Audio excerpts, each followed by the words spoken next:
Here at American Button Machines, we know that life happens, and periodically you may encounter a paper jam with your punch cutter.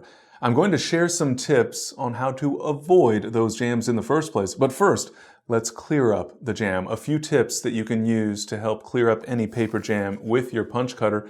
First, you can use an index card or a playing card and simply insert into the punch cutter just as you would the paper that you're using to cut your graphics out, and you'll find very often that will release the jam, that will get that paper out of there.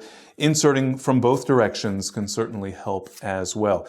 If that doesn't do the trick, the next thing you may want to try is to use a rubber mallet, for example, to gently tap the inner die, the die at the center of the punch cutter. You could also take the punch cutter and gently tap it against another surface, hopefully to free things up, to get the alignment oriented correctly and to release the paper that is jammed in there.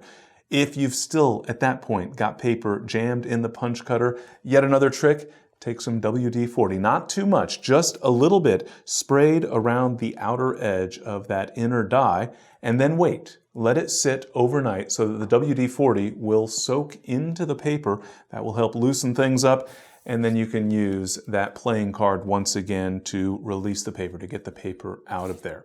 In some cases, you may find other situations you need to work with, but first, let's avoid that paper jam in the first place.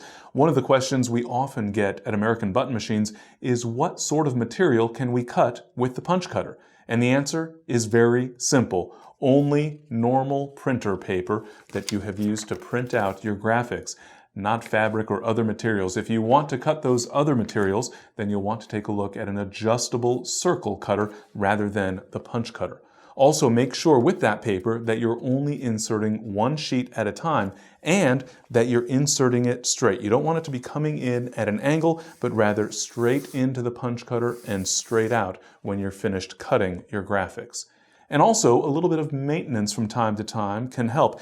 When I'm talking about maintenance here, it's about lubrication for the punch cutter. You do not want to adjust the screws that are up on top. You don't want to tighten them or loosen them or do any other work with them, but you will want to lubricate the device. First off, we can apply a bit of 3-in-1 lubricant to both sides of the handle. So right where it enters into the base, 1 drop will do it on each side there. We can also use some lithium grease and apply that right near where the shaft goes inside of the base. And then after applying those lubricants, which you can find, by the way, at just about any auto supply shop, then we can shift that handle up and down to help disperse that lubricant, and you'll find that everything is moving very smoothly at that point. So with those tips, you'll make sure that you're keeping that punch cutter in tip-top shape so that you'll avoid paper jams and always be able to create great buttons.